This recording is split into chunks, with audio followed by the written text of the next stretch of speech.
On Christmas Eve, while the world decorated trees and poured champagne, Serafina Vale stood alone in a penthouse bathroom, staring at a pregnancy test that changed everything.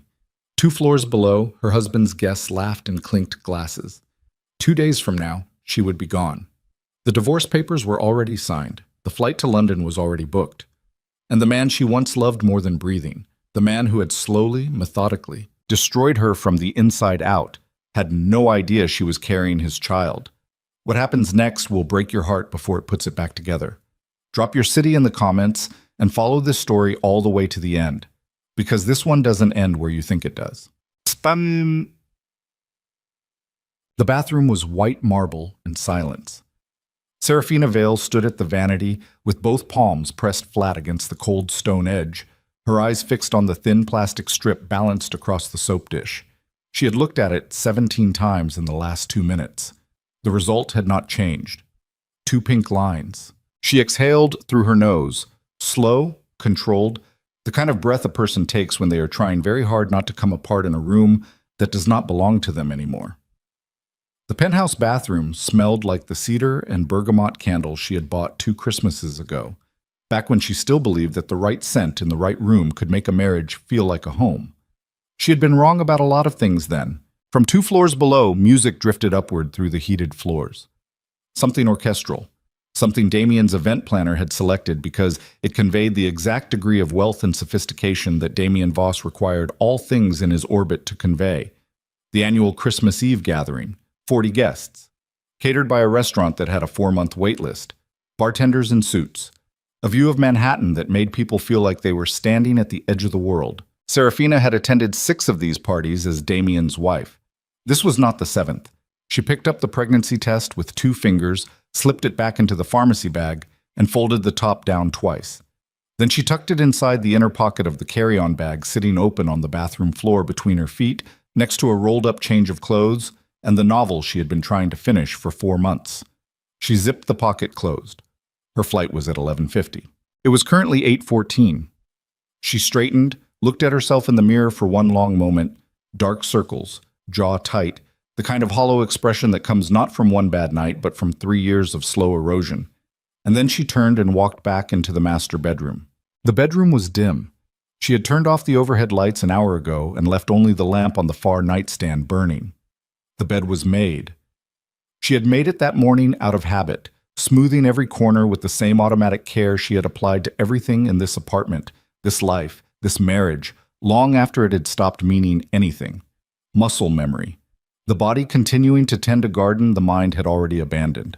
On the writing desk beside the window sat 2 items she had placed there with deliberate care before going into the bathroom. The first was a white envelope, sealed, with Damien's name written across the front in her handwriting. Inside were the divorce papers. Both copies, both signed. Her attorney had told her to mail them or file them electronically. Instead, she was leaving them here, because she needed Damien to find them and understand that she had made this decision inside his own home, on his own terms, in a space he had always controlled, and that she had walked out anyway. The second item was the pharmacy bag's twin. She had bought 2 tests. She had taken both. The second pregnancy test sat beside the envelope, still in its wrapper. She had considered leaving only the letter. She had considered leaving only the test. In the end, she left both, because she was done protecting him from the truth of what his choices had cost them. Serafina picked up her carry-on, slung it over one shoulder, and crossed the bedroom toward the door. She did not look back. The hallway outside the master suite was long and carpeted in a pale gray that cost more per square foot than most people paid in monthly rent. She walked it quickly, past the framed architectural photographs Damien had selected, past the closed door of what had once been talked about as a nursery, and then quietly stopped being talked about, past the alcove with the reading chair she had used constantly in the first year of their marriage, and barely touched since. At the end of the hall, a private elevator connected the residential floors to the building's lobby. She had used it hundreds of times. Tonight it felt different. The way every ordinary thing feels different when you are doing it for the last time and you know it. She pressed the button. The doors opened immediately. Inside the elevator, she watched the floor numbers descend and kept her breathing even and did not think about the look on Damien's face when he found the desk. She had spent 3 years trying to read his face, trying to decipher the signals beneath the stillness, trying to understand a man who had never once simply told her what he was thinking. She was done trying to read him. She was done trying to understand. The lobby was quiet. The doorman, Marcus, was at his station near the front entrance. He looked up when she stepped out of the elevator, and his expression did a small, complicated thing. A flicker of something she might have read as recognition if she had been paying closer attention. "Mrs. Voss." "Hi, Marcus?" She kept moving. "Merry Christmas." "Merry Christmas." A pause. "You have a good trip." She stopped. She turned and looked at him. Marcus was 53 years old and had worked this building for 11 years.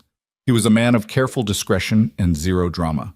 He had never said anything to her that crossed the line of professional courtesy. His face right now was neutral. Perfectly, professionally neutral. But she had spent enough time in this lobby, waiting for Damien to come home, that she knew the difference between Marcus not knowing something and Marcus choosing not to say it. "Thank you," she said, after a moment. She walked out into the cold. The black car she had arranged was waiting at the curb. Not the car service Damien used, not anyone connected to his office or his accounts. She had paid for this one herself, from the personal account she had quietly opened 8 months ago in her own name, with her own small savings, because there was a version of herself that had known for a long time that this moment was coming. The driver loaded her bag. She got in the back seat. The car pulled away from the building, and the Christmas lights strung along the street outside blurred through the tinted window into soft smears of red and gold. And she sat very still and watched them and felt nothing she could name. That was the worst part, she had decided. Not the grief, not the anger. Those were clean emotions, at least. They had weight and direction. What she felt right now was something more like static, the complete absence of signal after years of trying to receive one. She pulled out her phone. One unread message from her attorney confirming the filing timeline once the signed copies were delivered. One unread message from her college roommate in London, asking what time her flight landed. 2 missed calls from a number she did not recognize. She ignored all of it. Instead, she opened her phone's photo gallery and scrolled back, not thinking about it, just scrolling until she hit photographs from 3 years ago. A restaurant, a candlelit table, Damien across from her, and he was laughing. Actually laughing, unguarded, the way he almost never was in public. And she had taken the picture because she had wanted to preserve that version of him, the one she saw in fragments, the one that felt like a reward for her patience. She looked at that photograph for a long moment. Then she locked her phone and put it in her coat pocket and looked out the window at the city passing by. She had loved him. That was the part that didn't get simpler no matter how many times she turned it over. She had loved him with the kind of specificity that doesn't attach to a category of person, but to one actual, specific, irreplaceable human being. She had loved the way he took his coffee without sugar and then stole sips of hers when he thought she wasn't watching.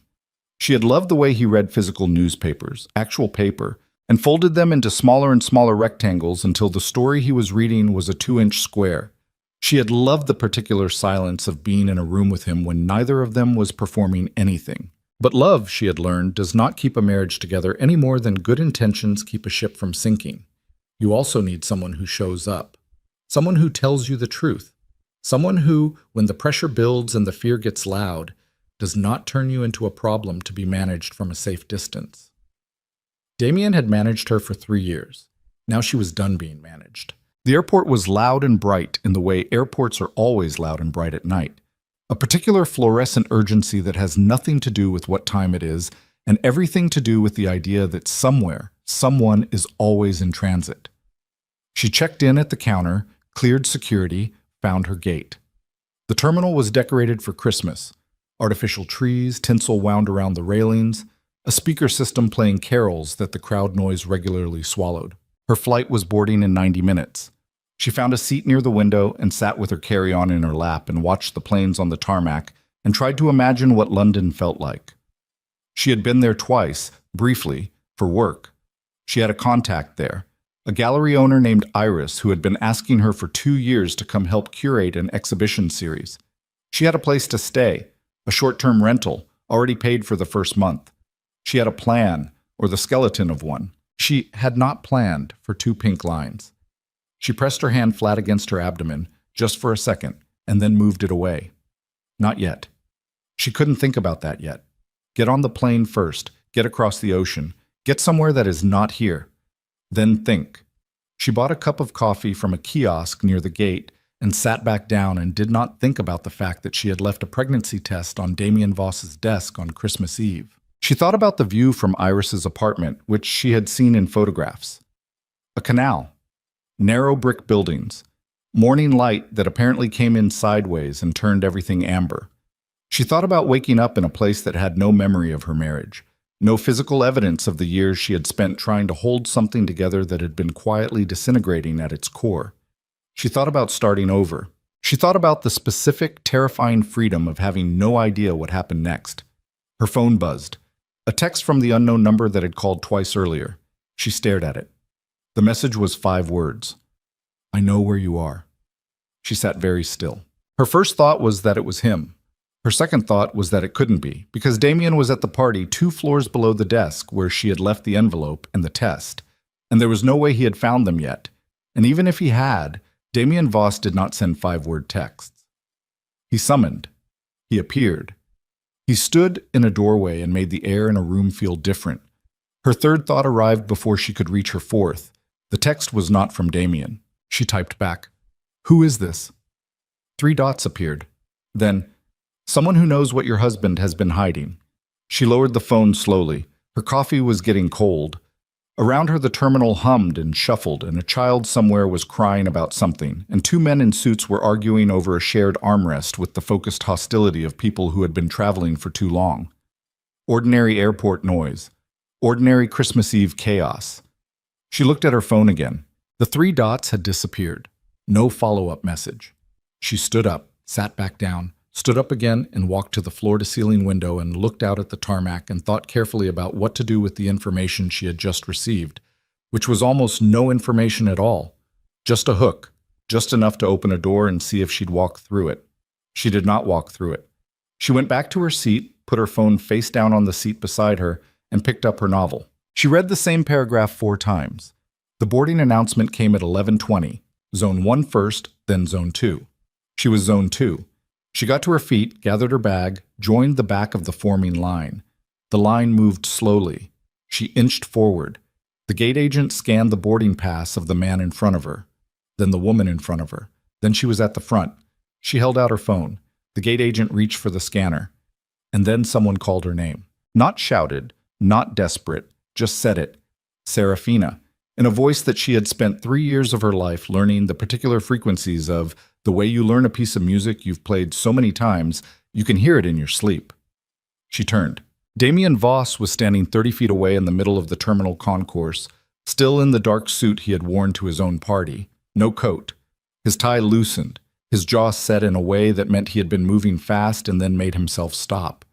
He looked like a man who had run a mile and was using every available resource to appear as though he had not. His eyes were on her face.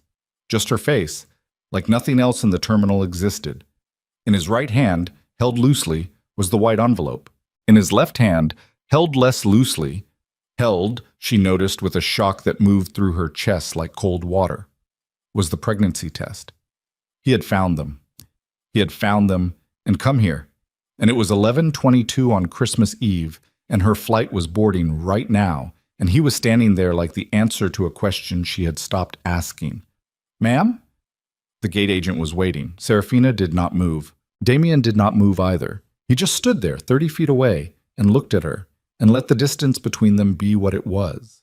A distance that held 3 years of damage and silence and the ghost of something that had once been real. And he did not close it without her permission. That was the thing that got her.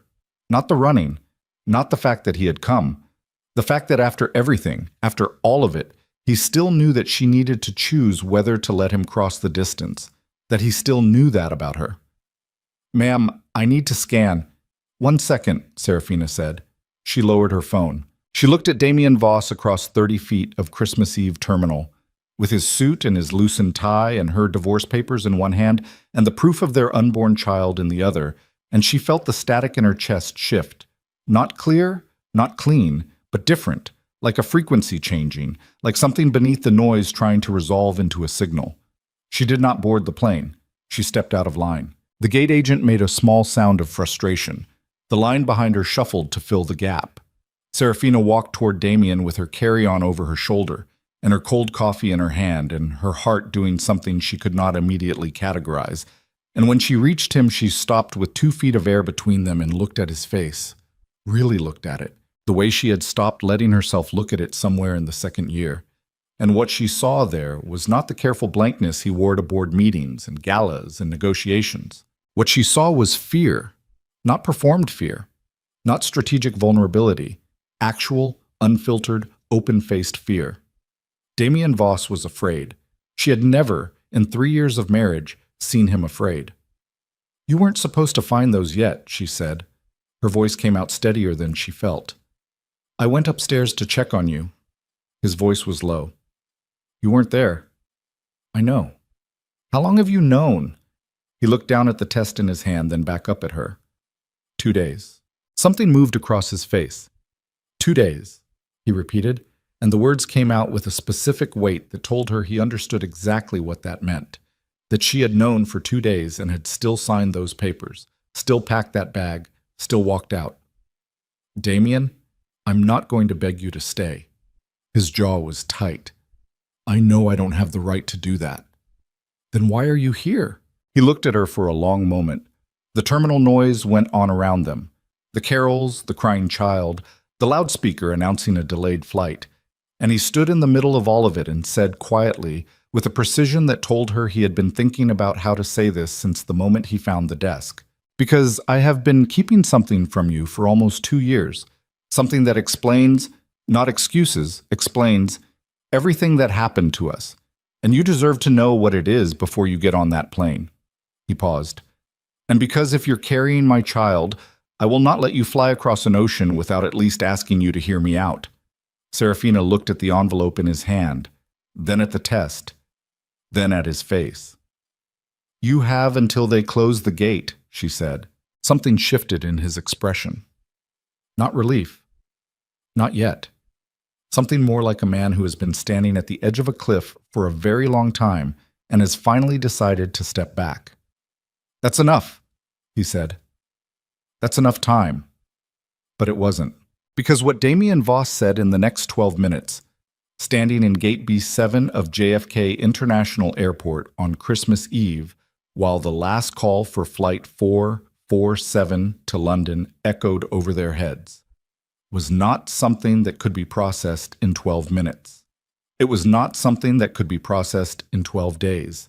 It cracked the foundation of everything she had decided about her marriage, about him, about the 3 years of carefully constructed conclusions she had used to justify walking away.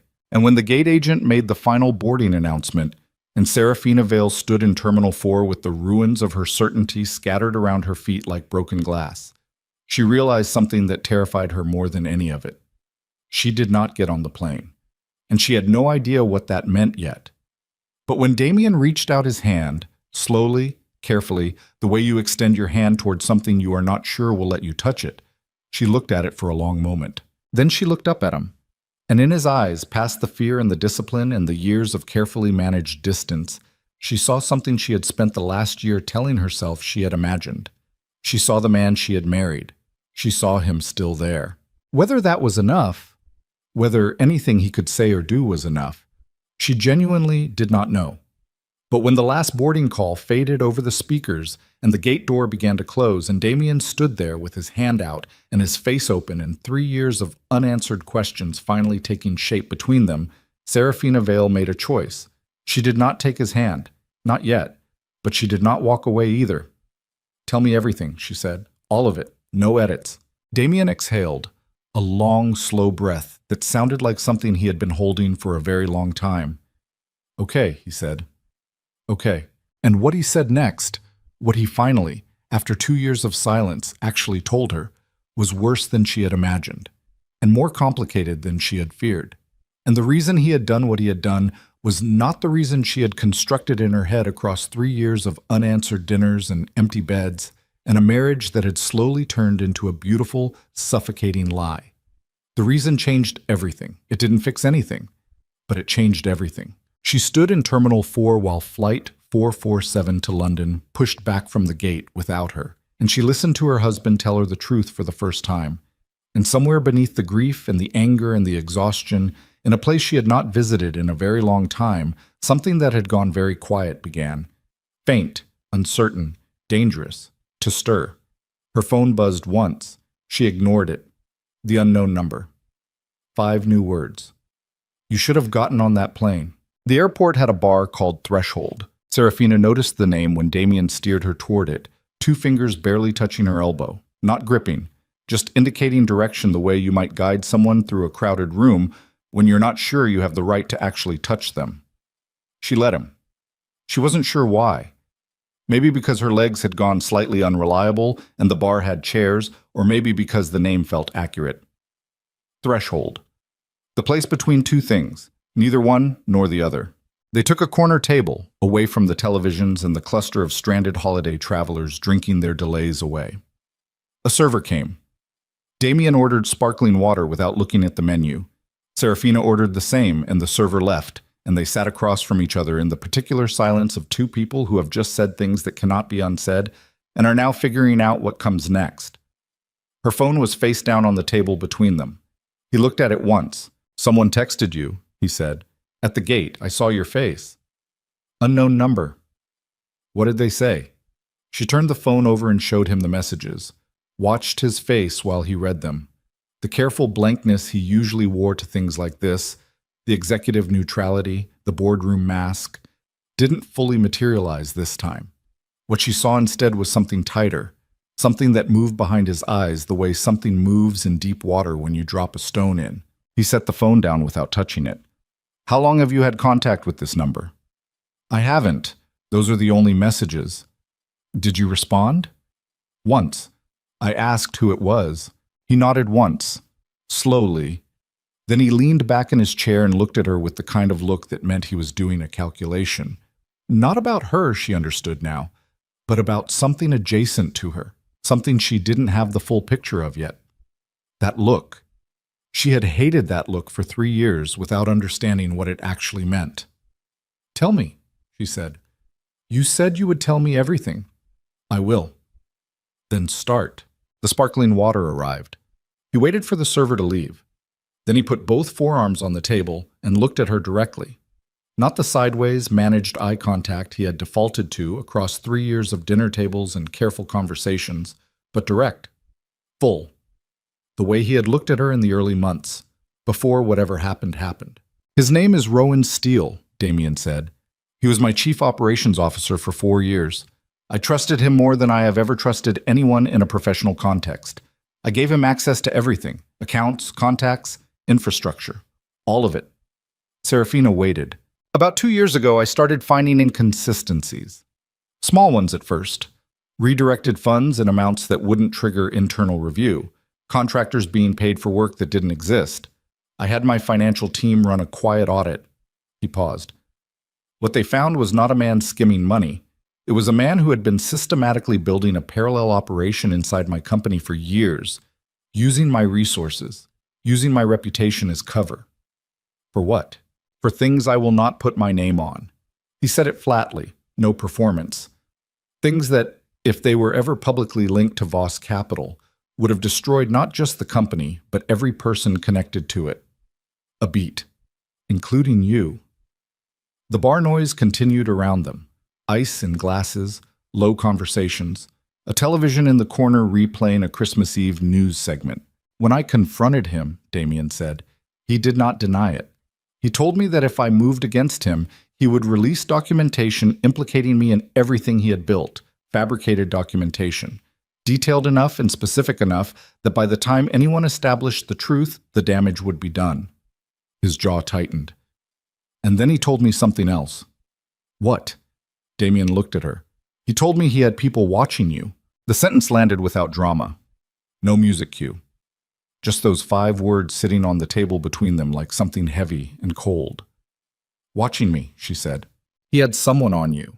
Your movements, your routines, where you went, who you saw. He described your Wednesday morning run in Riverside Park.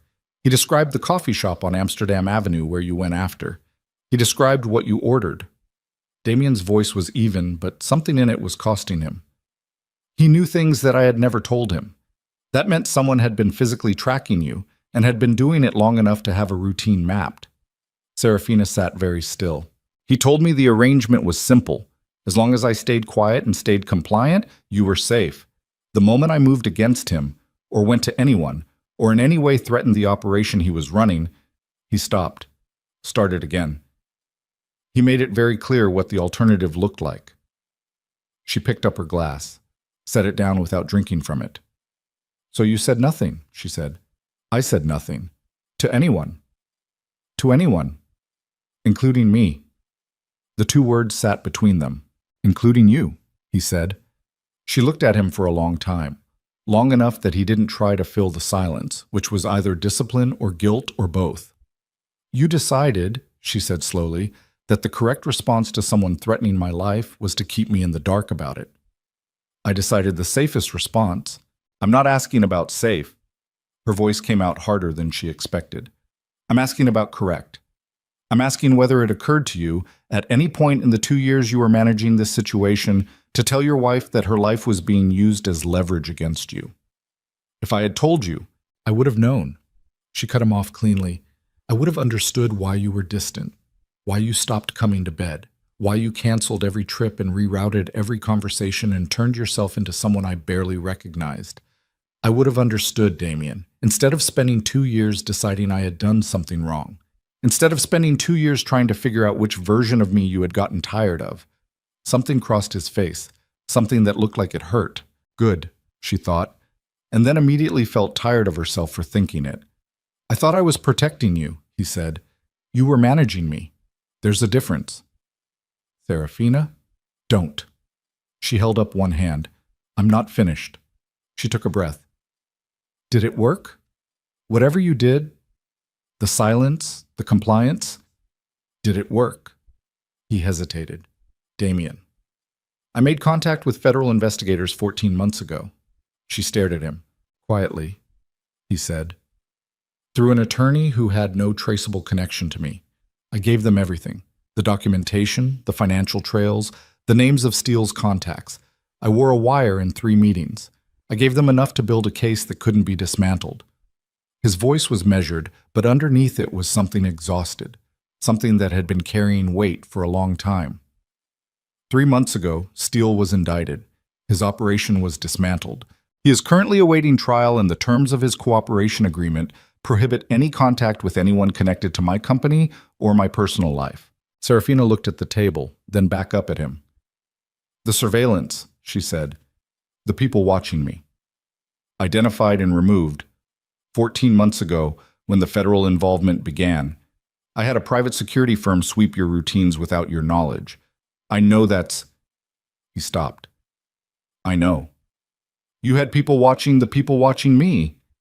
Yes, and you still didn't tell me. By that point, the habit of not telling you was... He stopped again. Something on his face shifted.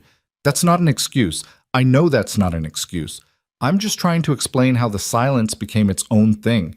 How I told myself I would tell you when it was over, and then it kept not being over, and the distance between us kept getting wider. And at some point I think I understood that the silence had done damage I didn't know how to face. She was quiet. The bar was still noisy. The television had moved to a weather segment. Outside the floor-to-ceiling windows beside their table, a plane was taxiing toward a runway, its lights blinking slow and patient in the dark. Her flight, or another flight that looked like hers. The texts, she said. He had been watching her face carefully. The shift in her focus brought him back to it immediately. What about them? Someone who knows what your husband has been hiding. She looked at him. Steele? No.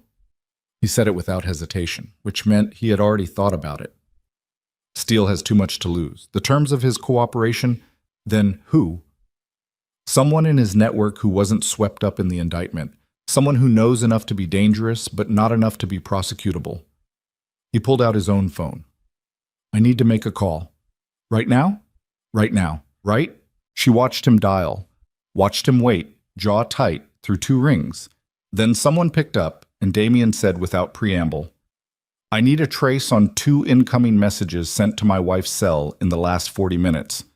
Unknown number. Yes, tonight. He gave her number. He listened. He said, call me back in 10 minutes. He hung up. Who was that? She asked. Someone I trust. That's not an answer. It's the answer I have right now. He met her eyes. I'm not keeping anything else from you. I just need 10 minutes before I have more to give you. She studied him. This was the thing about Damien Voss that had never resolved itself cleanly into the narrative she had built about him over the last year. He was not a man who was easy to dismiss. Not because he was charming, he wasn't particularly, but because there was a quality of presence to him that forced a certain kind of attention, like standing near something that generates its own gravity. It had drawn her in 3 years ago, and it unnerved her now, because she had spent the last several months getting very comfortable with her decision, very settled into the architecture of her exit, and he was standing in the middle of it like a variable she had not accounted for. The nursery, she said. He went still. The closed door. The room at the end of the hall that we stopped talking about in the first year. She kept her voice neutral.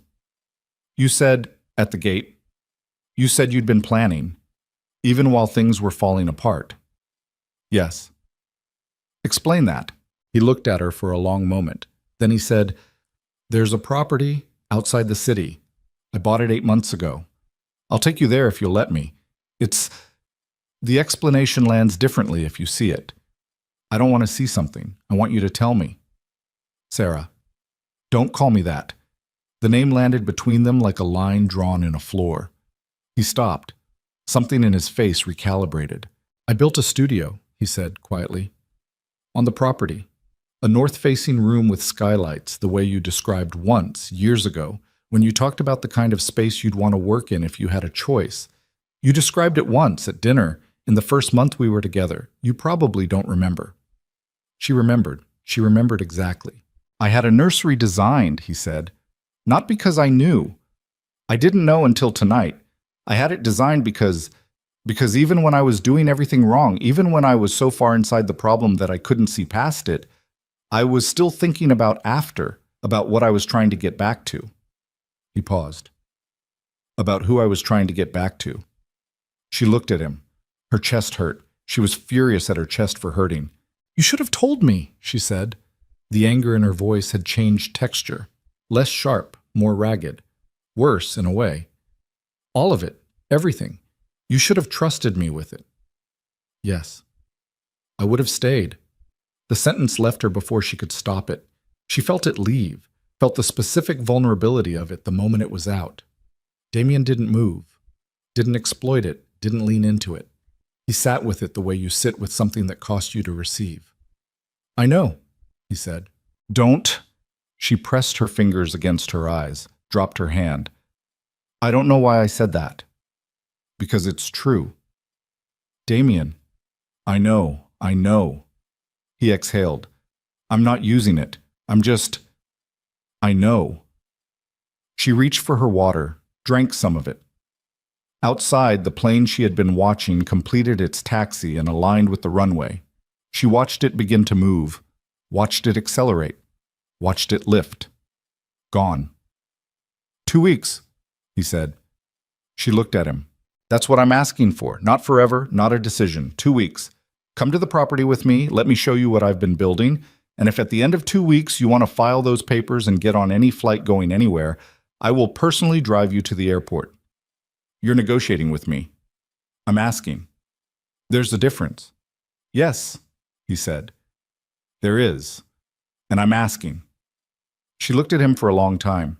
She thought about the 2 pink lines, about the gallery in London and the canal view and the amber morning light that would never now look the way she had imagined it, about the unknown number that had told her she should have gotten on that plane, about a room at the end of a hallway that she had walked past 100 times without knowing what it meant, about the look on his face at the gate, the fear, the particular, real, unmanaged fear. She had married him for the specific person underneath the power and the discipline and the controlled exterior. She had spent 3 years losing access to that person, and she had made her peace with the loss, or thought she had, until he showed up in a terminal at 11:20 on Christmas Eve with her divorce papers in one hand and the proof of his own recklessness in the other, and looked at her with that face. 2 weeks, she said. He waited. If you lie to me once, about anything, anything small, anything you decide I can't handle, I leave. Understood. And the person who texted me. I want to know who it is. You'll know before we leave this airport. His phone rang. He answered it, listened for 90 seconds, said nothing, and hung up. He set the phone on the table. The expression on his face had changed. What? She said. The number that texted you. He looked at her. It's registered to a prepaid phone purchased in cash, untraceable, but the texts were sent from a cell tower 3 blocks from this airport. She absorbed that. Whoever sent those messages, she said slowly, was here. They were close enough to know I was at this airport tonight.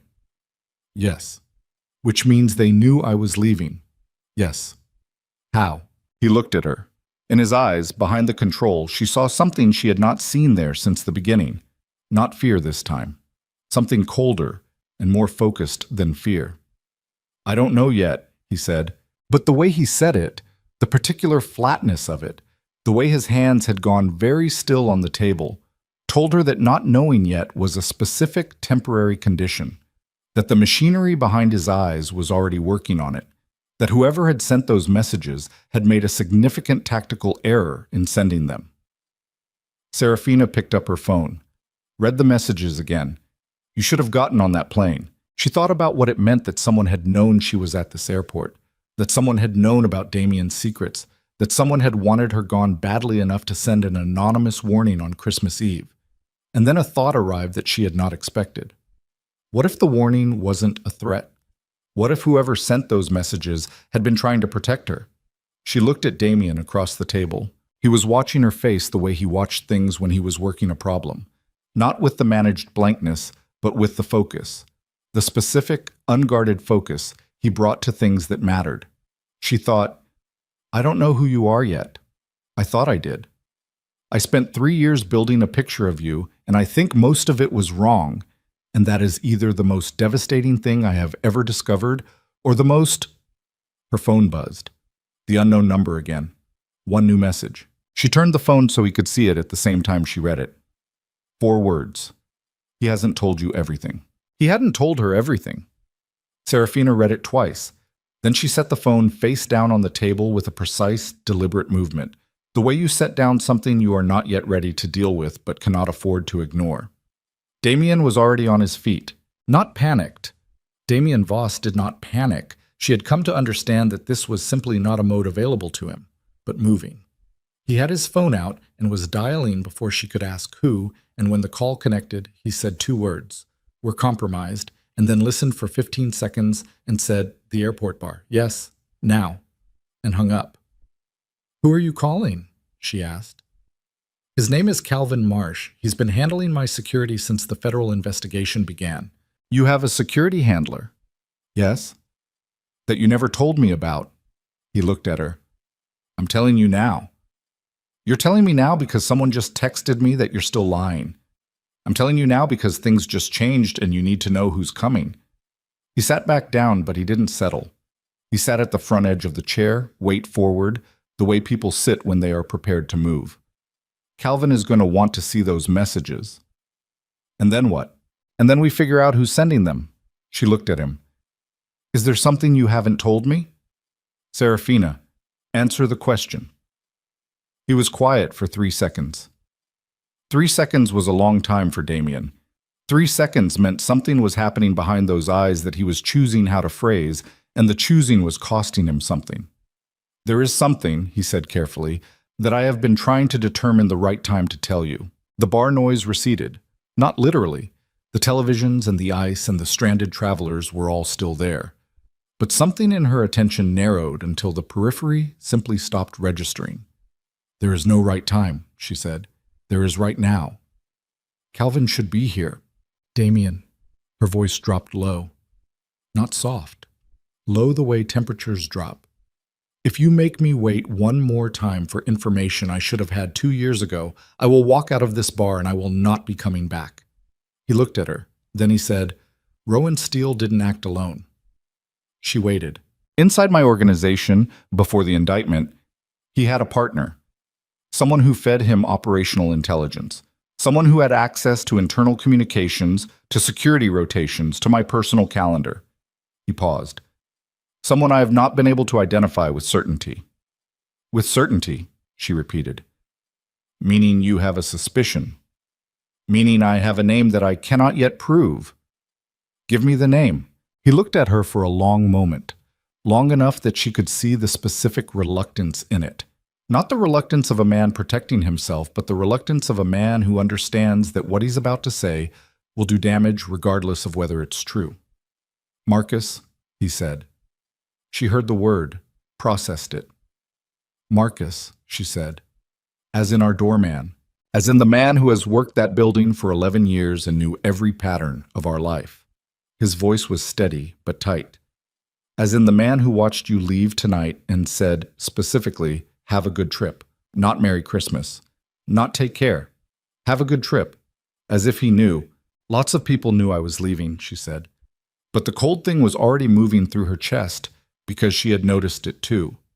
She had noticed it in the lobby and then explained it away, and she was not someone who explained things away without reason, and the reason she had done it was that she had not wanted one more thing to be wrong about. How many people knew your exact flight tonight? Damien asked. She thought about it, her attorney, her college roommate in London, the car service she had booked. The car service, she said. Which company? She named it. Damien's expression did not change, but his jaw moved once, a small compression, the kind that happens when something you already suspected is confirmed. That company's dispatch software was flagged 18 months ago as a potential data vulnerability in the security audit, he said. I had no grounds to act on it. I noted it and monitored it. You monitored my movements through a car service company. I monitored a potential security liability that happened to be adjacent to your movements. He paused. I know how that sounds. It sounds like surveillance. It was protection. Damien. She leaned forward. You have been conducting a parallel life for 2 years, a hidden one. You have had people tracking threats to me that I didn't know existed, through systems I didn't know you were monitoring, with the help of people I didn't know you trusted, and this whole time I thought the problem was that you had stopped loving me. Something moved across his face, raw and fast, and then gone. The problem, he said quietly, was that I loved you too much to think clearly. A man appeared at the edge of their table, 40s, compact, a face that was professionally unremarkable. The kind of face that belongs in a room without drawing any particular attention to itself. He was wearing a dark jacket and carrying nothing. He did not introduce himself. He sat in the third chair, pulled it close, and said to Damien without looking at Serafina, Phone. Damien handed it over. Hers too. Serafina looked at the man. You're Calvin. Yes, ma'am. You've been managing my husband's security for over a year without my knowledge. Yes, ma'am. And now you want my phone. I want to trace those messages before whoever sent them goes dark. He met her eyes briefly. Direct, unbothered, the look of someone who had long ago stopped apologizing for the nature of his work. You can have it back in 2 minutes. She handed it over. He worked quickly, without explaining what he was doing, and she watched his hands and thought about Marcus at the lobby desk saying, have a good trip in that careful, professional voice, and the specific way she had chosen not to examine it. She thought about Damien buying a property 8 months ago, building a studio, designing a nursery, running a parallel life in the direction of something she had been walking away from. Calvin set both phones on the table. The messages came from a device registered to a woman named Delia Shan, he said. She's a former federal contractor. She did investigative research for the DOJ field office that handled Steele's case. He paused. She was removed from the case 11 months ago for unauthorized contact with a witness. Damien was very still. Which witness? He said. Calvin looked at him. You? The word sat between the three of them. Serafina watched her husband's face go through something she could not fully read. Not shock, not quite, but something in the same neighborhood. Something that carried the specific weight of a thing you were afraid might be true becoming confirmed. Who is she? Serafina asked. Calvin answered before Damien could. She's been conducting a parallel investigation into Steele's network for the past 8 months, privately, off the books. She believes the official case missed something, someone. He paused. A second partner, higher up than Steele, someone who has not been identified or indicted. The bar had gotten louder. More stranded travelers, more holiday chaos. A group near the door was singing something badly, and she's been trying to warn me, Serafina said. Not a question. That's what it looks like, Calvin said, because she thinks the second partner is someone connected to Damien. Calvin glanced at Damien. The glance was brief and carried information. Tell her, Damien said. Calvin turned back to Serafina. There's a name that's been surfacing in Delia Shan's private research. Someone inside the federal investigation itself, who may have been feeding information back to Steele's network during the prosecution process. Someone who would have known about Mr. Voss's cooperation, who would have had access to case strategy, who would have been in a position to warn Steele's remaining contacts before the indictment landed. He paused. And who would have known that if Serafina Vale left the country tonight, Damien Voss would be isolated and exposed? She looked at Damien. You know who it is. I have a name, he said. I don't have proof. That's the second time you've said that tonight. Her voice was flat. Give me the name anyway. Nathan Pryor, he said. He was the lead federal prosecutor on Steele's case. She absorbed that. The man who prosecuted Steele, she said, was working with Steele. Was potentially working with whoever was above Steele. Yes. And this is what you haven't told me. I've known about Pryor for 6 weeks. I've been trying to get Delia Shan's research through a back channel that doesn't trigger Pryor's attention before we have enough to act. If I move too soon, he buries it, she said. He buries it, destroys the evidence, and walks. Damien's hands were flat on the table. And whoever was above Steele walks with him. And nothing is ever actually over. Serafina sat with that. Outside the bar, the terminal had shifted into its late-night register. The deep hours reduced population, the particular exhaustion of an airport after midnight on a holiday. Cleaning crews, a few solo travelers asleep in chairs. The Christmas decorations looked different at this hour, more exposed, less festive than intended. She picked up her water, drank the rest of it. What does Delia Shan want? She asked. Presumably to make contact, Calvin said. The messages to you were an escalation. She's been trying to reach Mr. Voss directly for weeks and being blocked. Blocked by who? By me, Calvin said without apology. Unauthorized contacts from former federal contractors who were removed from active cases are a security liability until proven otherwise. And now? Now she's apparently decided that going through you was the alternative. He paused.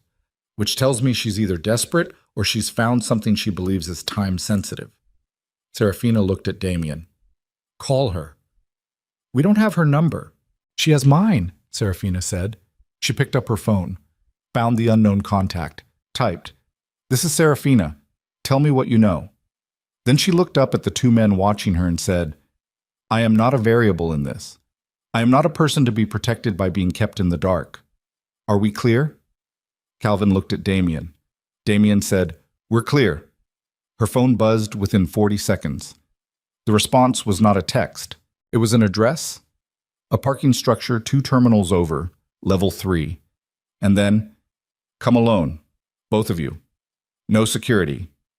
Calvin started to object. No, Serafina said. He looked at her. She reached out to me, Serafina said. Not to him, not to you. She went around every wall you built, Calvin, specifically because she didn't trust the security apparatus surrounding my husband. If we show up with a detail, she goes dark and we lose whatever she's found. She looked at Damien. You said 2 weeks. You said no more managing me. This is where that starts. Damien looked at Calvin for a long moment. Something passed between them. Not a debate exactly, more like a final check. Then he said to Calvin, Stay here. Calvin's expression said several things. None of them agreement, but he stayed. The parking structure was cold and smelled of exhaust and concrete and the particular staleness of enclosed spaces that never fully exchanged their air. Level 3 was nearly empty, a holiday weekend, most cars gone. The fluorescent tubes overhead running at that particular hum that makes the light feel less like light and more like the memory of it. They found her at the far end of the level, beside a gray sedan with a rental sticker on the bumper. She was around 40, sharp-faced, dark circles that had the quality of permanence rather than a single bad night. She was wearing a coat that was too thin for the temperature and she had been watching them approach from 20 feet away with the careful attention of someone who had gotten very practiced at assessing whether she was about to be in danger. She looked at Damien first, then at Serafina. Then she said to Serafina specifically, "Thank you for coming." "Tell me what you found," Serafina said. No pleasantries, no preamble. Delia Shan seemed to appreciate that. She opened the back door of the sedan and pulled out a manila folder and held it out. Damien reached for it. She pulled it back slightly. "I need you to understand something before you open that," she said. "What's in this folder changes the shape of everything you think you know about the case. It doesn't just implicate Pryor, it documents something that happened before Pryor, before the indictment, before the cooperation agreement, that affects the terms under which Voss Capital's cooperation was arranged." She paused. "It affects whether certain protections you were promised are actually legally valid." Damien's hand was still extended. "Give it to me," he said. She handed it over. He opened it. Serafina watched his face. She had become practiced at watching his face in the course of this night, in a way she had stopped being during the marriage. Watching for the real thing, beneath the management, beneath the discipline. What she saw move across it now was not the careful blankness. It was not even the raw fear she had seen at the gate. What she saw was the specific expression of a man reading something that dismantles a structure he spent 2 years building, in real time, one line at a time. He read for 90 seconds. Then he closed the folder. Pryor wasn't just feeding information to Steele's network, he said. His voice was very quiet. He was in contact with them before I came forward, before I made the decision to cooperate. He looked at Delia Shan. He knew I was going to cooperate before I contacted the DOJ. "Yes," she said. "Which means the DOJ contact I went through was already compromised," she said. "The attorney you used to make anonymous contact with the investigation, Pryor had flagged that attorney as a likely intermediary for potential Voss cooperation 6 weeks before you reached out. When you made contact, Pryor knew within 48 hours. The parking structure hummed around them. The wire I wore," Damien said. 3 meetings, yes." Delia's voice was not unkind. The recordings were partially manipulated before they entered the formal record. Not enough to be obvious, enough to be strategically useful if someone needed to revisit the terms of your cooperation agreement in a future proceeding. Someone meaning Pryor. Someone meaning whoever Pryor works for. Pryor is a mechanism. He's not the architecture. Serafina looked at Damien. His jaw was set. His eyes were on the folder in his hands.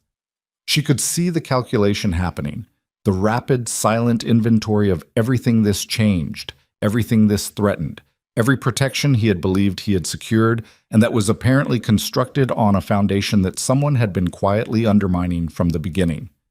2 years. 2 years of sacrifice and silence, and a marriage that had broken under the weight of a secret he was carrying. And the protection that secret was supposed to buy was not protection at all. It was a controlled demolition with a delayed timer. "The cooperation agreement," she said. "If it was compromised..." "He's exposed," Delia said flatly. Everything Voss Capital was insulated from under the terms of the agreement, the parallel liability, the civil exposure, the reputational documentation Steele had fabricated. None of those protections hold if the agreement itself was tainted from the start. "Can it be challenged?" Serafina asked. "Yes. But a challenge goes through the court, through the formal record, through a process that Pryor and whoever he reports to have had 14 months to prepare for." She paused. "Unless someone files the right documents with the right evidence in the right jurisdiction before Pryor knows the folder exists." Damien looked up from the folder. "How long do we have?" he said. Delia looked at her watch. "Pryor's office opens at 8 a.m., she said. "I've had surveillance on his home for 3 days. He received a courier package tonight at 9:15 p.m. I don't know what was in it, but his behavior afterward changed significantly. He made 6 calls in 40 minutes. He has not left the house since." She met Damien's eyes. "My read is that someone in Steele's remaining network made contact. My read is that they know the folder exists, which means they know I'm here." She paused. "Which means we have until 8 a.m. to file, or we have nothing." Serafina looked at the time on her phone. 12:47 a.m. 7 hours and 13 minutes. She looked at Damien. His face was the face of a man standing at the bottom of something very deep, looking up at a rim of light that was not getting closer. But it was also... And this was the thing. This was the thing that she could not dismiss.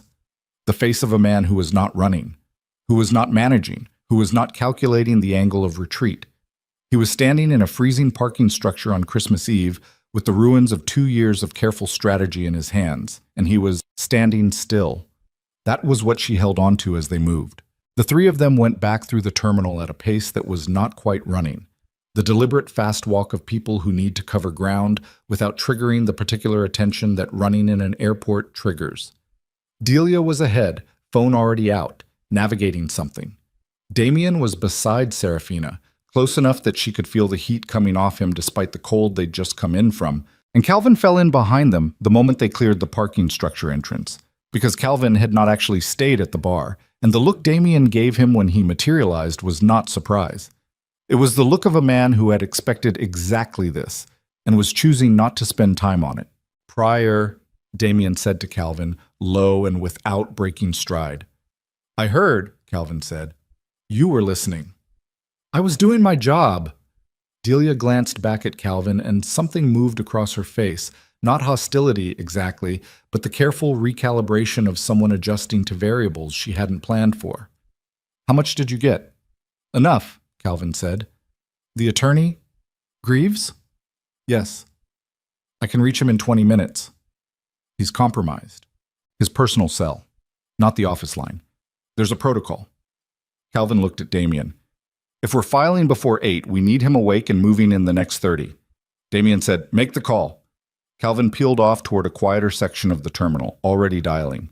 They pushed through a set of glass doors into a connecting corridor, the kind of featureless airport artery that exists only to move people between places.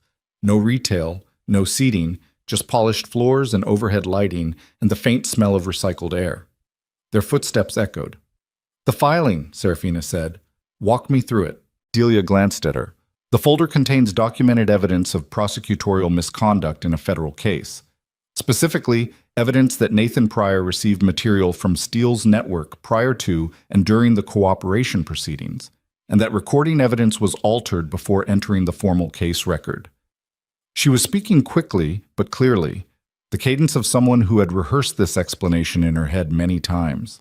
If we file that evidence with the Office of Professional Responsibility and simultaneously deliver copies to 2 specific federal judges who are outside Pryor's jurisdiction chain, it triggers an automatic review that Pryor cannot intercept or delay. And that protects the cooperation agreement? Serafina asked. It doesn't protect it. It replaces it. An emergency motion to revalidate under uncorrupted judicial oversight. If the evidence is strong enough, and it is, the agreement gets reissued under new terms. Voss Capital's protections are reestablished. Pryor loses his leverage, and whoever he's working for loses their last viable move. Last viable move, Serafina repeated, meaning there are others. Delia was quiet for 1 step. 2. Then, there's a man named Garrett Finch. He's not in the folder, not yet, because I haven't been able to document him directly, but Finch is the architecture. Pryor is his mechanism inside the federal system. Steele was his mechanism inside Voss Capital, and Finch has been running both of them for 6 years. She paused. He doesn't like loose ends. And right now, Damien said, we're a loose end. You've been a loose end since you cooperated. The difference is that until tonight, Finch believed the compromised agreement gave him a controllable outcome. Pryor could revisit it at any time, apply pressure, keep you manageable. She looked at Damien. The folder changes that. If we file, Finch loses his control mechanism. You go from being a manageable asset to being an active threat. Which means he moves. Yes. Damien said nothing. Serafina watched him process it. She had spent 3 years watching him think, or trying to, through the managed opacity he usually maintained. And what she was watching now was different. Stripped. The executive stillness was there, but it was thinner, and underneath it she could see the actual mechanism. The fast, cold, forward-moving calculation of a man who was very good at being in danger and was shifting into the mode that good at danger required. She should have found it frightening. She found it, in some deeply inconvenient way clarifying. Calvin reappeared from a side corridor. Greaves is awake. He needs 40 minutes to prepare the documents for filing. He wants a secure location. The Meridian, Damien said immediately. 42nd floor. It's clean, it's mine, and security is controlled. Greaves is comfortable with that? He doesn't have to be comfortable. He has to file. Damien looked at Delia. Can you get us there? My car's in the rental lot. Then we move. They moved. The drive into the city took 23 minutes. Delia drove. Calvin rode in the front passenger seat, watching mirrors. Damien sat in the back with Serafina and the folder open across his knees, reading sections of it again under the inadequate interior light, occasionally asking Delia a question in a voice that was low and specific and utterly controlled, and she answered each one with the same clipped precision. Serafina sat beside him and watched the city come toward them through the windshield. Manhattan, at 1 a.m. on Christmas Day. The particular hollow brightness of it, the streets emptier than they ever were, the lights still going, the city still the city, indifferent to the specific texture of any given human crisis happening within it. She put her hand over her abdomen, brief, private, then moved it away. Later, she told herself. All of that is for later. The Meridian was a building she had been to twice, for Damien's board meetings, the kind of glass and steel tower that communicates seriousness through sheer unornamented height. The lobby security recognized Damien with the particular deference of people whose paychecks had a clear origin point. They were upstairs in 4 minutes. The 40th floor conference room was cold and dark until Calvin found the lights. A long table, chairs, a wall of windows showing the skyline. Damien was at the head of the table before anyone else had properly settled, the folder open, his jacket off, his sleeves pushed back with the efficient movements of someone transitioning from crisis to work. Greaves arrived 17 minutes later. He was 60, silver-haired, carrying a leather briefcase with the urgency of a man who had not had time to be afraid yet. He shook no hands. He sat. He looked at the folder for 4 minutes, reading fast, and then he looked at Delia and said, "This is solid." "Yes," she said. "The recording manipulation, you have the original file?" "On an encrypted drive." "Yes." "I need it." She produced it from her coat pocket without drama. He plugged it into a laptop, reviewed something, nodded. 60 minutes, he said. "You have 50, Damien said. Greaves looked at him for 1 second with the expression of a man who had been practicing law for 35 years and did not appreciate being given timelines. Then he opened the briefcase and began to work. Serafina stood at the window. The skyline looked the way it always looked, vast, indifferent, lit up for no reason other than its own persistence. She had stood at windows like this one a lot during her marriage, waiting, watching, trying to find something in the view that resolved the feeling of being adjacent to a life rather than inside one. She heard Damien come up behind her. He didn't touch her, just stood close enough that his presence was perceptible. "How are you doing?" he said. "I genuinely don't know." She paused. "How are you?" "Same." She turned and looked at him. Up close, in the harsh conference room light, he looked like someone who had been awake for a long time and was running on something beyond caffeine, something more like will, the specific will of a person who has decided that they are not going to fall apart until they have earned the right to. "When this is filed," she said, "what happens to Finch? We give Delia's research to the same judges. It doesn't indict him tonight, but it builds the foundation." He paused. "It's not over in a single filing." "But it started." "Yes." "And he knows it started." "By morning." "Yes." She looked at him. "And what does a man like Finch do when he realizes his mechanism has been pulled?"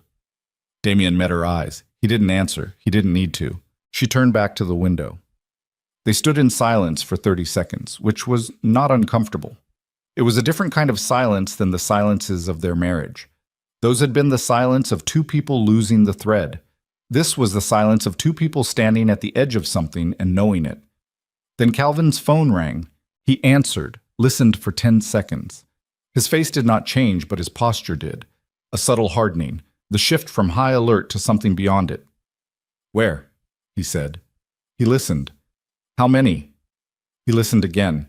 He hung up and looked at Damien. "Building lobby," he said. "Two men. They arrived 4 minutes ago and told lobby security they were federal agents. They are not federal agents." His voice was flat, informational. The voice of a man delivering a status report in the middle of a situation that is developing faster than anticipated. "They're asking for Mr. Voss by name." Serafina felt it move through her. Cold and immediate, a full-body recognition of danger that bypassed the rational mind entirely. Damien did not move. "Finch? Has to be. He moves fast.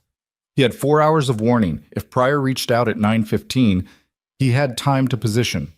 Damien looked at the table, at Greaves, still working, apparently undisturbed, though his typing had slowed and she suspected he had heard every word.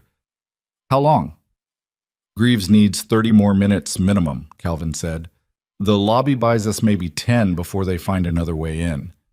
"Can you hold the lobby, with two of us against whatever Finch sends, for 10 minutes? A pause. "Maybe." Serafina turned from the window. "I can go down." Every head in the room turned. "They came for Damien," she said. "If I go to the lobby, as his wife, frantic, alone, and tell them he's not here, that we had a fight at the airport, that I have no idea where he went." She looked at Calvin.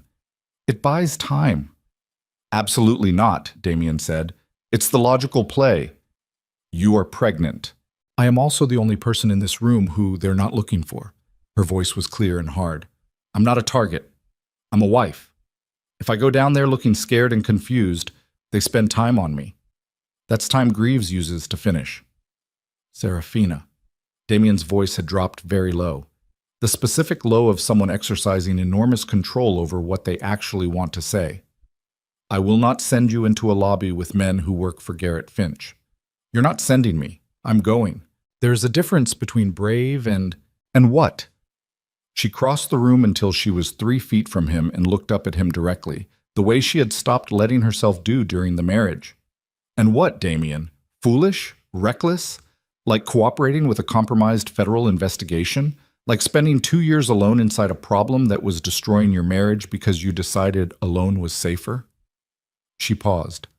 "I'm not asking for your permission. I am telling you what makes tactical sense, which is what you would tell me if our positions were reversed." His jaw was locked. His eyes were on her face with an intensity that she felt physically, the specific pressure of being looked at by someone who is deciding something at speed that they do not want to decide. Calvin said, "She's right." Damien's gaze cut to him. "The play makes sense," Calvin said without apology. "She's unrecognizable to Finch's people. She has a credible reason to be in the building. If she can buy 15 minutes, 10 minutes, Greaves said without looking up from the laptop. "Give me 10. The room was quiet. Damien looked at Serafina. She looked back. "Stay in the lobby," he said finally, his voice stripped of everything except the actual words. "Public space, security cameras. The moment they show any aggression, you leave. You do not go with them for any reason. You do not let them separate you from the lobby floor."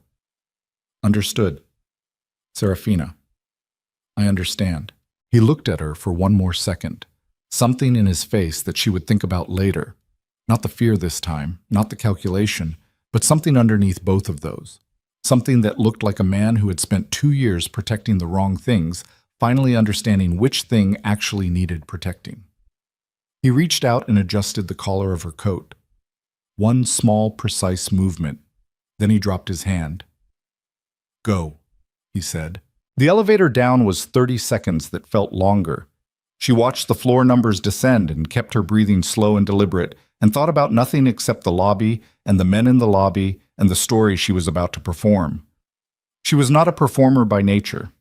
She was a person who had spent most of her adult life trying to be completely honest, which made the lying, when it came, feel strange and clean in equal measure. The lobby materialized around her as the doors opened. 2 men near the security desk, both in dark coats, both with the particular stillness of people who have been trained to appear casual and haven't quite mastered it. One was talking to the desk attendant, who looked uncomfortable. The other was facing the elevator bank. He saw her immediately. She kept her face exactly right. Distressed? Uncertain. a woman who had been crying recently and was trying to hold it together. She walked toward them with the specific energy of someone looking for help, which was not entirely a performance because her heart was hammering at a rate that was entirely genuine, and the cold sweat at the back of her neck was entirely genuine. And the thing moving through her chest right now that tasted like fear was entirely, Mrs. Voss? She stopped. Let her face do what it needed to do. Yes? Have you seen my husband? We had a terrible fight at the airport and he left and I've been trying to reach him all night. His phone keeps going to voicemail. The man nearest to her looked at his partner. His partner looked at her. Your husband isn't here, ma'am. I thought he might come here. He sometimes comes here when... She let her voice break slightly, pressed her fingers to her mouth, let the pregnancy exhaustion and the genuine emotional wreckage of the night do the work that performance couldn't. I've been trying to find him for 3 hours. I don't know what to do. We're having a baby, and tonight was just... The two men exchanged another look. The calculation was visible, if you knew what you were looking at. She was not the target. She was a pregnant woman in distress on Christmas Eve. Pursuing her served nothing, but she was also a potential source of information, which meant they would not dismiss her immediately, which meant she had their attention, which meant... Upstairs, Greaves was typing. She kept talking. Let the words flow soft and desperate and real adjacent. The voice of a woman falling apart at the seams, which required almost no acting because the woman she was describing was not entirely fictional. She watched their faces. Watched the calculation continue. Watched the one nearest her decide she was worth a few more minutes. 8 minutes, she thought. Give me 8 more minutes. Her phone buzzed in her coat pocket. She did not look at it. 5 minutes later, the elevator behind the two men opened. She saw it in their eyes before she heard anything. The shift of attention, a quick cut of their gaze past her shoulder toward the elevator bank. And then she heard it. The specific soft sound of elevator doors parting and footsteps, and Damien Voss's voice saying her name. But the voice was wrong. It was not the voice he had used upstairs. It was not the controlled, stripped-down voice of a man working a crisis. It was something else. Something that arrived in the lobby of a Manhattan high-rise at 2:17 a.m. on Christmas Day with the particular weight of a man who has run out of moves and decided that the last one available is also the most dangerous. She turned. Damien was standing at the elevator, jacket on, folder in hand, alone. No Calvin, no Delia. Just him. He looked at the two men with a directness that was not performance and not aggression and not negotiation. It was the specific directness of someone who has decided to make himself the target. I'm here, he said to them. Whatever Finch needs from me, we can talk about it right now. He paused. Leave my wife out of it. The taller of the two men reached inside his coat. Serafina's breath stopped. She saw his hand emerge. Not a weapon. A phone. He raised it to his ear and said 3 words into it, and she did not catch the words, only the tone, the flat reporting tone of someone confirming a location. Then he lowered the phone, looked at Damien, and said, Mr. Finch would like a word. Damien looked at Serafina across the lobby, 8 feet of polished floor between them, the lobby lights overhead, the Christmas tree in the corner with its timed lights still cycling through their slow sequence, the desk attendant frozen and terrified and trying very hard to be invisible. In Damien's face, she saw the plan. She saw it because she had spent 3 years learning to read him and the last 6 hours finally understanding what she was reading, and what she saw was not surrender and not defeat, and not the recklessness of a man with nothing left. It was something that looked almost like the opposite. He looked at her for 1 second, one clean, unmanaged second, and what passed between them in that second was not words and not strategy and not 3 years of damage. It was something much simpler and much older than any of that. The specific communication of two people who have, finally, at the worst possible moment, arrived at the same place at the same time. Then he turned back to the man with the phone. Tell Finch, Damien said, that I'll meet him. A pause. Tonight, his terms. Another pause, and his voice dropped to something that was very quiet and very clear and carried across the lobby without effort. But I choose the location. The man looked at him, looked at his partner. His partner gave a small nod. He raised the phone again. And somewhere across the city, in a room Serafina had never seen, a man named Garrett Finch. The architecture, the thing behind the mechanisms, the name at the center of 2 years of damage, picked up the phone and listened. Whatever Finch said lasted 11 seconds. Then the man with the phone lowered it and looked at Damien and gave him an address in the meatpacking district and a time, 1 hour, and turned and walked out of the lobby with his partner without another word, the way people leave rooms when they work for someone who does not require them to make speeches. The lobby went quiet. The desk attendant exhaled audibly. Serafina crossed the floor to Damien in 8 steps and stopped in front of him and looked at his face and said, "The filing." "Done," he said. "Greaves finished 4 minutes ago. Both judges received copies simultaneously. The OPR filing went through at 2:11 a.m. Something in his face was different, not relief. The situation was too unresolved for relief. But the specific quality of a man who has completed an irreversible action and is now living in the world that action has created. It's filed. It exists. Whatever happens tonight, the record exists. So Finch already knows. Yes, that's why he agreed to the meeting. He agreed to the meeting, Damien said, because a man like Garrett Finch does not lose control of a situation without attempting to recover it face to face.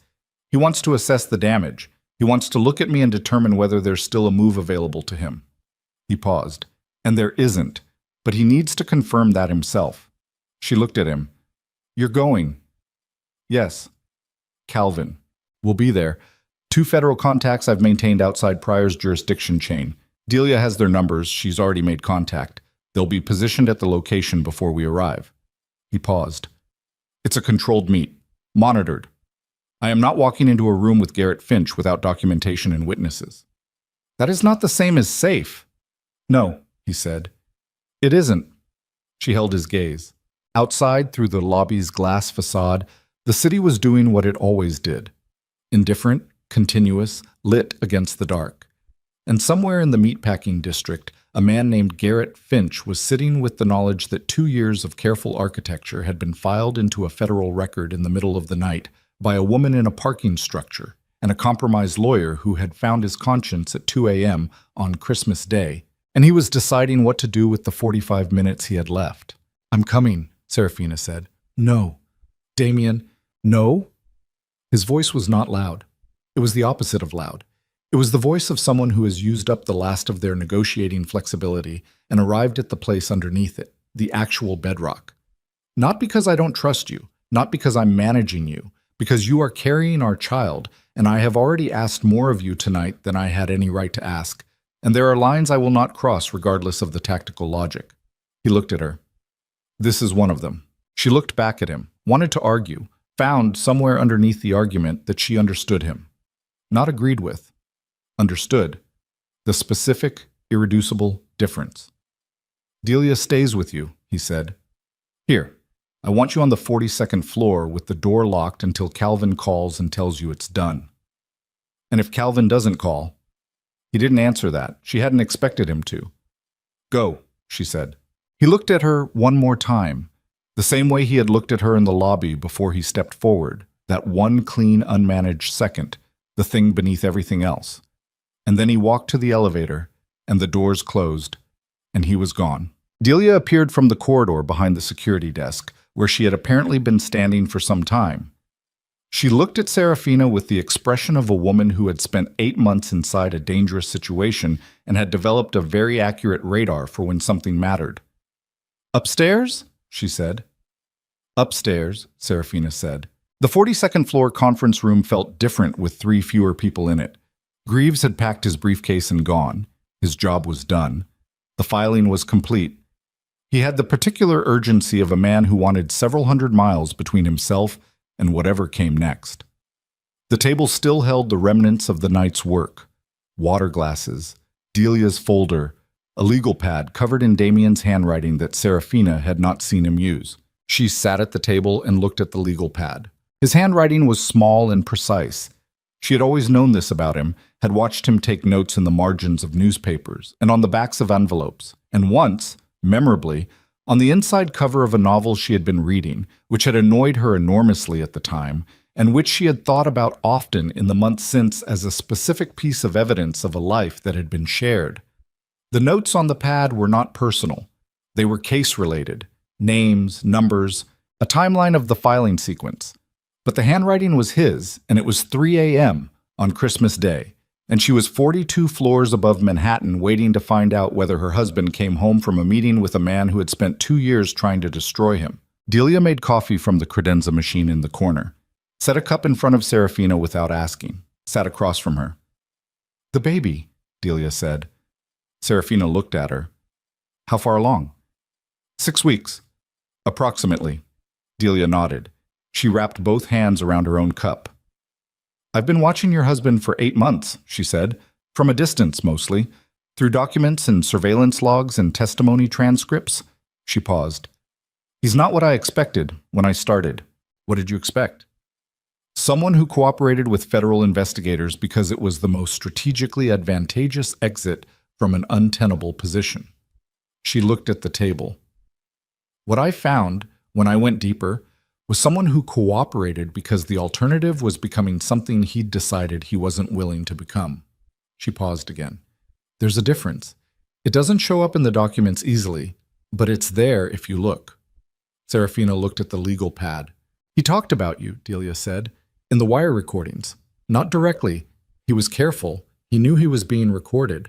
But there are these moments in the middle of case discussions where something would come up that connected to his personal life, and you could hear it in his voice." She met Serafina's eyes. "He was trying to get home. That's the only way I know how to describe it. Everything he was doing, every compromise and sacrifice and risk, was oriented in the direction of getting back to something." A pause. "Someone." Serafina was quiet. Her chest hurt. She was so tired of her chest hurting, but this was a different hurt than the one she had been carrying for 3 years. That one had been the hurt of a wound that was not being treated. This one was something else. The hurt of a wound that was finally being looked at directly. Exposed to air. The specific pain of the moment before something begins to heal. Calvin called at 3:47 a.m. Serafina picked up before the first ring finished. "It's done," he said. She closed her eyes. "Finch, in federal custody. 2 agents from the Oversight Division, Delia's contacts, were present for the entire meeting. Finch made statements in front of witnesses that, combined with the filed evidence, are going to constitute the foundation of a case that will take him apart entirely." Calvin paused. He didn't expect the agents to be there. He thought he was meeting Damien alone. When he understood the situation, A brief pause. "He's not a man who handles surprises gracefully. And Damien, talking to the agents now. He'll be another hour at minimum." Another pause. Briefer. "He's fine, Mrs. Voss. He's completely fine." She pressed her fingers against her eyes, did not cry. Almost. "Thank you, Calvin," she said. She lowered the phone and looked at Delia across the table and said, "It's done." Delia exhaled through her nose, long and slow. 8 months of work leaving her body in a single breath. She looked suddenly exhausted. The specific exhaustion of someone who has been running on urgency for so long that when it stops, the weight of it lands all at once. "What will you do now?" Serafina asked. Delia considered the question. "Sleep," she said. "For about a week." She paused. "Then probably write up everything I have on Finch's broader network and give it to people who can do something with it." She looked at Serafina. "There are others connected to what Finch built. It doesn't end with one arrest." "Does it ever?"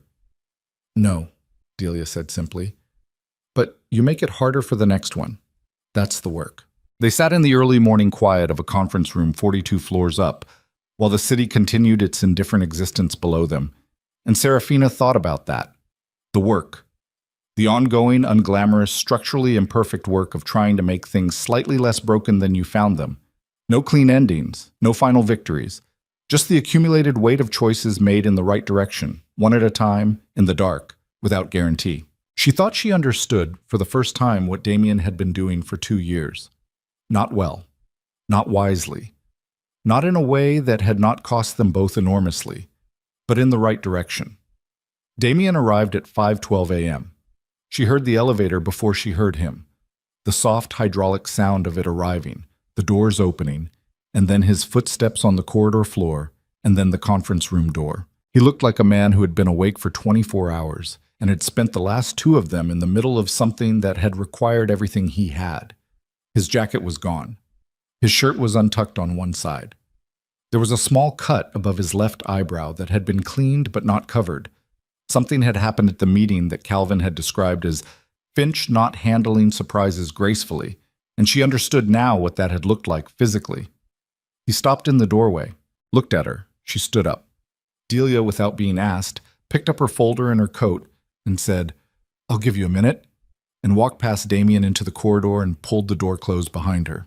In the silence, Damien crossed the room and sat in the chair across from where Serafina was standing and put his elbows on the table and his face in his hands and stayed there for a long moment, not performing, not managing, just sitting with the weight of the night pressing down on him now that the urgency was gone and there was nothing left to navigate through. She sat back down. She waited. After a long time, he lowered his hands and looked at her. "It's over," he said. "I know. All of it. Finch, Pryor, the exposure. The agreement holds. It'll be revalidated under clean oversight within 30 days. He paused. "There are no more threats I haven't told you about." "I know," she said again. He looked at the table. "I spent 2 years," he said slowly, "building a structure designed to protect you. And the structure was faulty from the beginning because it was built on a foundation of keeping you outside it." He paused. "I kept telling myself I would tell you when it was over, that you would be safer not knowing, that I could handle it alone." Another pause.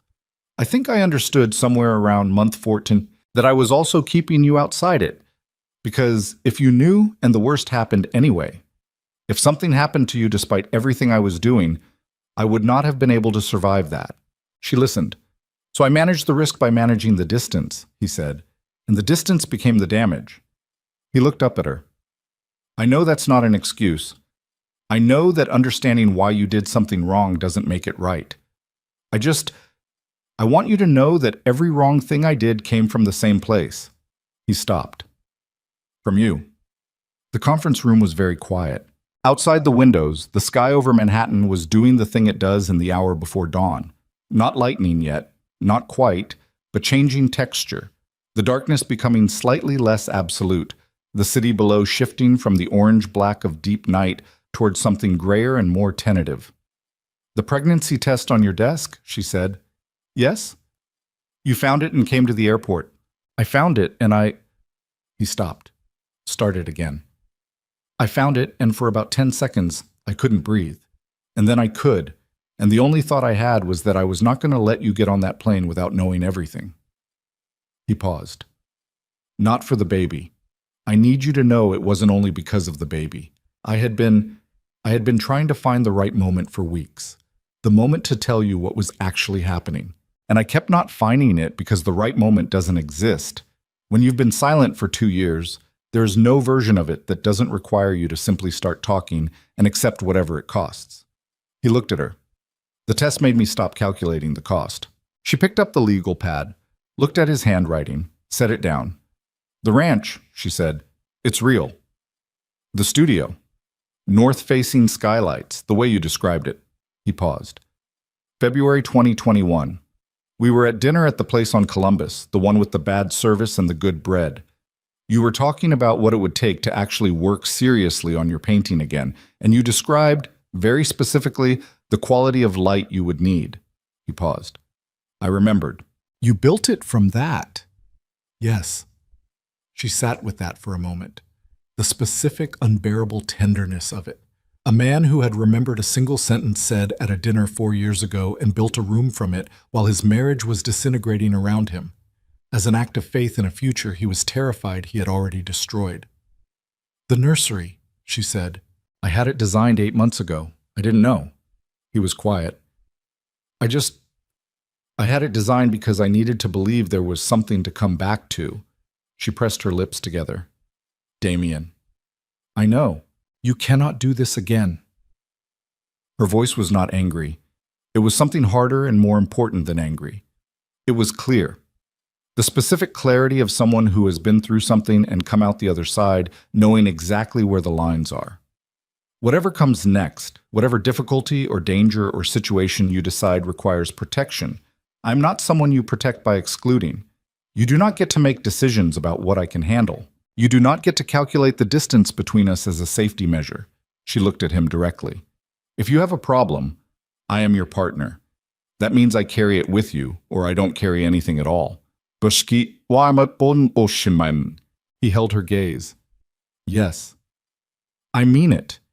I know you mean it. He paused. I mean, yes. She nodded. Outside, the sky had shifted another degree toward morning. 2 weeks, she said. He looked at her. You asked for 2 weeks, she said. At the airport, to show me what you've been building, to try. She held his gaze. I'm still saying yes to that. Something moved across his face. Not relief exactly, not the release of tension, but something quieter and more fundamental than that, like a door opening in a room that had been sealed for a very long time. Okay, he said. But the papers aren't going anywhere, she said. They exist. I signed them. If 2 weeks goes by and I determine that this, she gestured between them, is not something I can come back to, those papers get filed and we do this the right way, and we make sure this child has 2 parents who are honest with each other, even if they're not together. Understood. I am not staying because I'm pregnant. I know. I'm staying because I want to know if what you've been building is real. Because tonight changed things enough that I owe us both the chance to find out. She paused. And because somewhere in the last 5 hours I remembered that I loved you for specific reasons, and those reasons did not disappear just because you handled everything wrong. He was very still. That's not a promise, she said. It's an honesty. It's enough, he said. It's more than enough. They sat across the table from each other as the sky outside continued its slow transformation, and neither of them tried to fill the silence. And the silence was not comfortable exactly, but it was honest, which was something they had not had in a very long time, and which was, it turned out, worth more than comfortable. Delia drove them to the ranch at dawn. It was a 2-hour drive north and west, out of the city and through the suburbs and into the kind of landscape that arrives gradually. The density thinning, the sky widening, the light changing quality as the buildings stopped competing with it. They drove mostly in silence. Serafina sat in the back with Damien, not touching, the folder and the legal pad and the remnants of the night between them, and watched the countryside arrive. She fell asleep somewhere around the hour mark. When she woke, the sun was up, and the car was on a smaller road lined with bare winter trees, and Damien was awake beside her, watching the road, and when he noticed she was awake, he said nothing, just looked at her briefly with that look, the one she was still learning to read correctly, and turned back to the window. The ranch was not what she had imagined from the word ranch, which had conjured something more theatrical. It was a low-profile property set back from a lake, the lake a flat pewter in the morning light, with a main house built of weathered wood and stone, modest-scaled, the kind of building that looked like it had grown from the ground rather than been placed on it. There were trees. There was quiet. The lake was close enough that she could hear it when she got out of the car. Calvin had arrived ahead of them and had the heat running. The main house was warm and spare and real. Not staged, not designed to impress, just a livable space that showed evidence of someone having thought carefully about how people actually inhabit a place. A kitchen with a long wooden table, a reading room with built-in shelves already partially filled, firewood stacked by a hearth. She walked through it slowly. Then she found the studio, north-facing, as described. A room that caught the morning light at an angle that turned it particular. Not yellow, not white, but a quality of illumination that her painter's eye recognized immediately as the kind that tells the truth about color.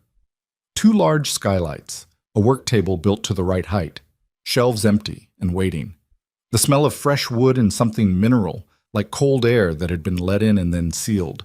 She stood in the doorway for a long time, heard Damien come up behind her, felt him stop at the threshold. You remembered that dinner, she said. I remember most things you say. He paused. I know it doesn't fix anything, but I want you to know it. She stepped into the studio, walked to the center of it, and looked up at the skylights and the morning sky beyond them, pale and clear and enormous. I want to work again, she said. It surprised her how simply it came out, how certain. 3 years of pushing it aside, letting it go quiet, deciding there would be time later. And here was the room that made later feel real. Then work. he said. She looked at him from across the studio. He was standing in the doorway with his hands in his pockets and his eyes on her face, and he looked, not repaired, that was too simple, too clean, but honest. For the first time in 3 years, entirely, uncomplicatedly honest. She thought about the text message. You should have gotten on that plane. Whoever Delia was, whatever her calculation had been in sending it, the message had been wrong. Not maliciously, just wrong. Because the plane would have taken her to a clean start in a city with no memory of this, which was not the same thing as healing. The clean start would have been its own kind of lie, a different management strategy, a different way of not finishing something. She walked to the nursery last. It was at the far end of the house, a room that received late afternoon light through a window that looked toward the lake. It was painted a soft, serious gray, not a baby color, or not only a baby color, but a color that could grow with a person, that could be many things across many years. There was a crib, unassembled, leaning in parts against one wall, waiting. There was a chair by the window. She sat in the chair, looked at the crib parts, looked at the lake through the glass. Damien appeared in the doorway of this room too, and this time he didn't stay at the threshold. He walked into the room and crouched in front of the crib parts, and picked up 2 of the pieces and looked at them with the particular expression of a man examining something he intends to figure out. And after a moment he set them down and looked at her. I don't know how to put a crib together, he said. I know. I'll learn. She looked at him. This was the man. This was the actual man. Not the corporate structure, not the crisis manager, not the disciplined, controlled executive who had become a stranger across 3 years of managed distance. This was the person she had caught in fragments across 4 years of knowing him. The man who stole sips of her sweet coffee and folded newspapers into 2-inch squares and remembered sentences she'd said at dinner about the quality of light in a room she wanted to work in. This man had made catastrophic choices, had carried a 2-year secret that had cost them both something they could not get back, had operated from a fear so large it had disguised itself as strength, and had also, in the middle of all of that, bought a piece of land by a lake and built a studio from a description of light she had given him at dinner in February 2021. Loving someone, she thought, is not a conclusion. It is not a thing you decide once and then have. It is a choice made continuously in the direction of another specific, irreplaceable, catastrophically imperfect person in full knowledge of the cost. She was not ready to say she was staying. She was not ready to say she was not. What she was ready to say, looking at Damien Voss crouching on the floor of an unfinished nursery at 7 in the morning on Christmas Day with crib parts in his hands and the lake behind her and the studio down the hall and 6 weeks of new life making themselves known in the very specific language of her own body, what she was ready to say was this: "Let me show you how." He looked up at her. She got up from the chair and sat on the floor beside the crib parts and picked up the instruction sheet that had been folded and placed beneath one of the slats, and she unfolded it and smoothed it against the floor and looked at it. He sat beside her. Their shoulders touched. Neither of them moved away. Outside, the lake caught the morning light and threw it back up at the sky in long, flat plains of silver and pale gold, and the trees stood bare and patient along the shore, and the world was very quiet. And somewhere in a federal processing facility, Nathan Pryor was being walked through an intake procedure that would define the rest of his professional life. And somewhere else, Garrett Finch was sitting in a room, understanding that the architecture he had built across 6 years had been disassembled in a single night by a woman in a parking structure and a man who had finally, at the very last moment, stopped trying to carry everything alone. And in a room at the end of a ranch house by a lake, 2 people sat on the floor with an instruction sheet between them and the pieces of something waiting to be built. And the morning came in through the window, and it was enough. 6 months later, in a different light, the golden sideways light of a late afternoon in June, family and a small number of friends gathered at the edge of that same lake for a ceremony with no officiants, no formal program, and chairs that had been arranged and then rearranged twice because Serafina had changed her mind about the angle. She was visibly pregnant. 7 months, and she carried it the way she carried most things, without making it smaller than it was, without performing it larger. She had gone back and forth on the ceremony, had argued against it twice, on the grounds that a vow renewal felt like an announcement of something that should be allowed to simply exist without a ceremony attached. Damien had said, with the new honesty she was still getting used to receiving from him, "I want to say it out loud. I want there to be a record of it, not for anyone else, for me." So there was a ceremony. There was no script. They had agreed on that. Whatever they said, they would say it without having written it down first. Damien spoke first. He did not speak well. He was not a natural orator, and he knew it, and he stood with the lake behind him in his plain dark suit, and he looked at her and he said, in the voice she had been learning to recognize as the bedrock voice, the one without management or performance or strategy, "I spent 3 years making the wrong choice about how to protect you. I thought protecting you meant keeping you away from what was dangerous. I know now that protecting you means standing close enough that we carry it together. I won't get that wrong again." He paused. "I choose this. Every day. Starting today. I choose this." She did not cry. She came close. She spoke second. She had thought about what she wanted to say for 6 months, which meant she had thought about it too much, which meant she abandoned all of it when the moment arrived and said the thing that was simply true. "I left you because I thought you had stopped showing up. I know now that you were showing up in the only way you knew how, which was the wrong way. And I am here because the man who built a room full of north-facing light from a dinner conversation 4 years ago is the same man who stood in a terminal at midnight and let me decide. And that man, that specific man, is the one I want to spend my life arguing with and forgiving and being completely honest with, even when it costs us both." She paused. "Don't make me regret it." Paused. "Don't make me." Someone laughed. Several people. The kind of laughter that comes from relief as much as humor. Damien's mouth did something that was not quite a smile but occupied the same general territory. They did not exchange rings because they had never taken them off. Their daughter arrived on a Wednesday morning in September. Labor was 15 hours, which Damien spent mostly in a chair beside the hospital bed, holding Serafina's hand with a grip that she later described as genuinely concerning, and which he later described as appropriate to the circumstances. They named her Ilara. She had Serafina's coloring and, in the first weeks, an expression of general dissatisfaction with her environment that Serafina said was clearly Damien's contribution. On the first night home from the hospital, they put Ilara in the crib they had assembled together on Christmas morning and stood on opposite sides of it, looking down at her. And she was making the small involuntary movements of a sleeping newborn, the fists clenching and unclenching, the breathing slightly uneven, the absolute completeness of someone who has not yet learned that the world is complicated. "She looks like she's arguing with someone," Damien said. "She's 3 days old. She's already opinionated. I wonder where she gets that." He looked up at Serafina across the crib.